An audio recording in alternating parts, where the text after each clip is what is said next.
Hey everyone, welcome to the Game Day 1 the show. This is the Class A girls basketball tournament preview for 2024. The playoffs get underway on Friday night. We're sneaking in our show here just in time for tip. And we're going to focus on the Class A tournament, which last year's Class A tournament turned out to be the most exciting Final Four.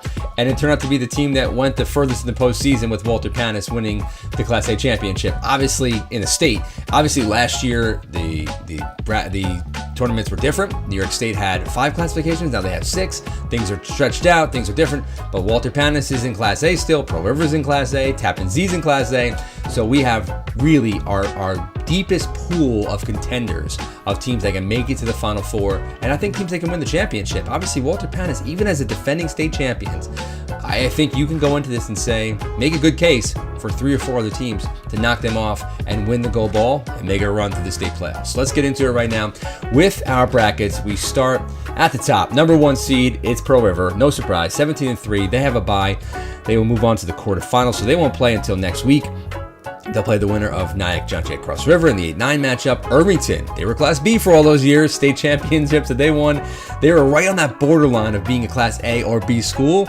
They go to Class A. They get the pleasure of hosting Nanuet. The boys played Nanuet too, which I thought was funny, in a wild game in the out bracket in Class A Wednesday night.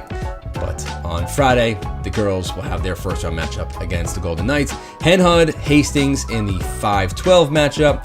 And then we skip on down to the bottom of the bracket. Ardsley will take on Briarcliff, Tappan Zee, and Rye. Really good matchup there. Lakeland and Byram Hills, Panas at Roosevelt. So we start off with, what's our best first round game? I think you look at it, I think you have to say this Tappan Zee Rye game. I mean, because it's Rye. I mean, somebody was going to, when the brackets were all shaken out and Tappan Zee was not going to be one of the top 3 or 4 teams, which I think people really thought they were talent-wise. They played a really difficult schedule.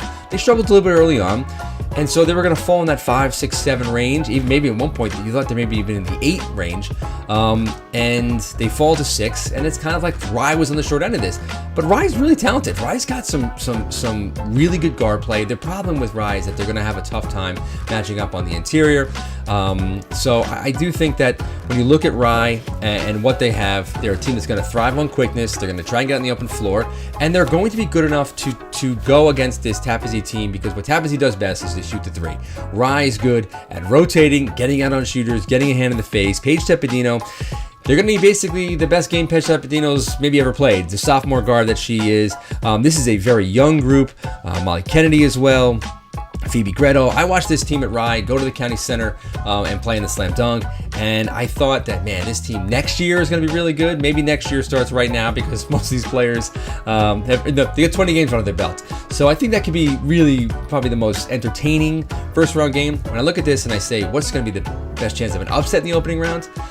I think when you look at tournaments and you look at postseason tournaments, especially in basketball, you say, all right, who's a star player, and give me them in an upset. And I think that team is gonna be Byram Hills. I think Byram Hills is going to go on the road, and they're gonna take on this Lakeland team, and I think they're going to go on the road and beat them. I think the main reason being is Grace Corelli. As I said, just when the postseason comes, that star player it comes alive. And I watch Byram Hills. I live in town, right? So I take my kids, my daughters to games. I want them to see good girls basketball. I want to see, and I thought this year the best lesson that I got my daughters, who are 10 and 8, to see was a team in Byram Hills that was really struggling early on. They only have 2 seniors on the roster, and Grace Corelli is one of them, and they managed to get better and better and better as the season went on. And when you go game by game for them, and you look at the fact that, the teams they lost to early, the scores they lost by early, low scoring games, teams were focusing on Grace Corelli, and now they just can't do that with, the fact that they've just gotten better at, little things, pick and roll, rebounding, boxing out, getting out of transition, defending. And they end the season on a 4-game winning streak, and they did it all on the heels of defense. When you look at this, 20 points allowed to John Cross River, 30 points to Brewster, 35 to Somers, 27 to Hastings. Again, they're not taking on world beaters, not taking on top teams in Class A, but they're playing great defense overall in the year. And it was, and considering the fact that they were getting so badly outscored early in the season, when they started the year with a 2-6 record, they have gone and they've been able to flip the differential. They actually have outscored their teams in their 10-10 season. They're pretty much right on even par, but they're a better team in the second half. Give me Grace Corelli on the road in the postseason. And we'll take a look now at our brackets. Let's pick the games. Let's go right now. So we'll say Pearl River, obviously, bye. Nyack, I think, is going to beat John Jay Cross River. I don't think there's any doubt about that. Irvington will knock off Nanuet. Hen Hud beats Hastings. Bottom of the bracket. Ardsley would beat Briarcliff. Tappan Zee beats Rye. Give me Byram Hills over Lakeland. There's got to be an upset at some point, right? And Walter Panas beats Roosevelt. So now the tournament really starts, right? And you say, okay, tournament goes from here, right? So when you look at this tournament and you say, okay, so Pearl River is the number 1 seed.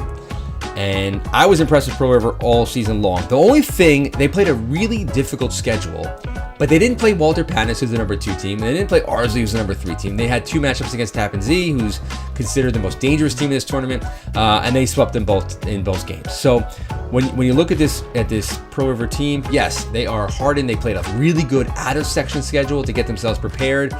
They won the majority of their in-section games, so they were able to be a top seed, the number 1 seed, and they're prime. Kelsey Miedrich has been really talented player for the Pirates, and she's been so good this season, just so consistent. 18, 19, 17, 20 points every game, so consistent. And really what's been so good about Pearl River is that the second player, the third player, it's kind of been a revolving door of different talent. So Maddie Maroney, Sarah Donahoe. So when you look at this team, they are so dangerous. You're going to focus on Miedrich, but then somebody else is going to come along here and try and knock you off. So the Pirates go in. I guess, I'm not going to say they're the favorite. I think you got to give your props to Walter Panas, defending state champion, because they did return their dynamic duo of Sophia Tavares and Cadence Nicholas. So Cadence Nicholas has gone over 1,500 points scoring. She's going to challenge for 2,000 career points. Not many girls in the history of Section 1 basketball have ever scored 2,000 points. She broke the school record. Danielle Hood, who is, if you never saw Danielle Hood play, she was probably one of the most underrated players of the entire decade when she played in the 2000s at Walter Panas. Her team just weren't strong, but in terms of talent, she was terrific. Went on to University of Hartford, volleyball star as well. Cadence Nicholas is in good company by passing her on the all-time list. Sophia Tavares. And this Panas team, what makes them so dangerous, you never know where they're going to score from, and last year, the way that they pick and roll with each other, the way they spread the ball around, they kind of take weird angles to baskets, and they get transition. They get so much. They're so active defensively. They're like the most impossible team to try and scout and prepare for, because you just never know what they're going to do on a given possession, let alone an entire game. So there's them. And then you look at Ardsley, the number 3 team, the 3rd seed. This team is quietly a serious contender with the talent that they have. Ivy Carluca, Claire Tierney, Madison Borstein, only a sophomore. So this Ardsley team, they're coming. They got the bad draw. And when you look at this bracket, and we'll go back to the bracket right now, you look at this. So Pearl River, I think, will move on. They're gonna beat Nyack. They're going to the county center in the Final Four. We'll skip over Irvington and Hen Hud for just a moment, and we'll go down to the bottom of the bracket. I think this Ardsley TZ tournament, this Ardsley TZ quarterfinal is the game of the tournament. I think in all classes, anywhere, I'm talking about championship, everything, the best game of the tournament is going to be Ardsley and Tappan Zee. Ardsley went on the road to Tappan Zee in the regular season, and they got kind of beat up. They got kind of pushed around, and I don't know if they were completely expecting it, and knowing the way Ardsley, how Nick Rasavi coaches this team, he's not going to get beat twice the same way. He's too good of a coach, and he's obviously going up against Riley Chevrier, who's a multi-time section champion, state finalist. So this matchup is going to be probably the most intriguing in terms of talent, in terms of scheme, in terms of coaching, and I think it's going to be in terms of atmosphere. I think when you look at the schedule and you put Ardsley and TZ together in this game, I think you're going to get a great crowd. It's going to be a loud gym at Ardsley High School, and it's going to be fun. I will tell you, though, when I looked at this and I've thought about this, Kristen Phelan just is so talented. I have a hard time picking against Tappan Zee. I watched Tappan Zee this season so many times play just well enough to lose to really good teams, and I think that eventually teams figure things out, and they tend to figure them out in the playoffs. I think Tappan Zee goes on and they beat Ardsley, and they move on to the county center. Walter Panas will take it down Byram Hills and the other quarterfinal for the other semifinal spot, and then we go back to the top, and Irvington Hen Hud. Caitlin Raguso, terrific. Hen Hud is only a 5 seed. They really would have been a 4 seed if not higher, but she got injured. She couldn't play a couple of games. She got sick and she couldn't play a couple of games. They lost, and they dropped down to the 5 seed. So this is a really good matchup with this Irvington team. I've watched Irvington obviously a bunch of times this year. Emmeline Boone, she is really going to be the difference maker in this game. If Hen Hud can't box her out, she gets 15 to 20 rebounds in a game almost effortlessly, and she is going to be the difference maker in this game. So when you look at this team, with this Irvington team, I do think Irvington wins. Being at home, they want to get over the hump. They didn't make it to the county center last year, losing to Croton Harmon in the Class B quarterfinals. Now they're in Class A. I think Irvington figures it out.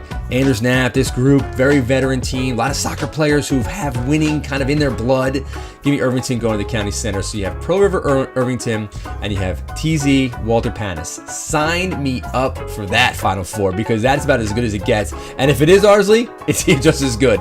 So we look now, and I make my playoff predictions here for the Final Four. Oof, this is a tough one. I do think Pearl River, I just think that they're a better 5 when they're playing their best than Irvington is. I just think the depth, they're ready. They're kind of primed to make a run to get to this championship game. I think Pearl River takes on Irvington in the semis. And then the other side, TZ Walter Panas. They played this season very early in the year. Panas won the game at home. TZ's improved, but so is Panas. Man, Panas on the big floor of the county center last year, that was really the difference. They are so fast. They're so good defensively. They can press the heck out of you. And I think they're just going to wear TZ down on this big floor. And Nicholas and Tavares, they don't get tired. It's really going to come down to who's going to be the third player, right? Who's going to be the player for Walter Panas? Who steps up? Is it Jillian Seguina? Is it Kiara Williams? It's going to be somebody. Walter Panas goes to the championship. And then in that Walter Panas Pearl River championship game, which will be the game of the tournament, I'll take Walter Panas to repeat as your Section 1 Class A champions. They go back to the state tournament, and they make another run at the state championship. I mean, you look at around the state, a lot of the best teams that were in Class A last year, they're now in Class AA. Walter Panas just happened to be one of the smaller schools. They are in Class A, so with the new alignment of the 6 classifications in New York State. So Panas has a chance to maybe make a run to go back-to-back to the Final Four and win back-to-back state championships. That is very, very rare for teams to do that. So it's going to be good playoffs. Class A girls basketball tournament is going to be the tournament, the hottest ticket. You want to be there, and the boys as well. So this is going to be fun. I love the new 6 classifications in Section 1 this year because you basically took how great AA used to be with Mount Vernon, White Plains, and how great Class A was with the TZs and those teams. And you look at and you basically stretch them out. And now you have another class kind of in between the two of them. You have it in boys, now you have it in girls. AA and A going to be a lot of fun. So we'll see you at the county center. Watch out on Local Live. Watch a lot of these games, every Walter Panas home game, TZ home game, Ardsley home game. You can watch it on Local Live. Kevin Vanny Jr., see you in the playoffs.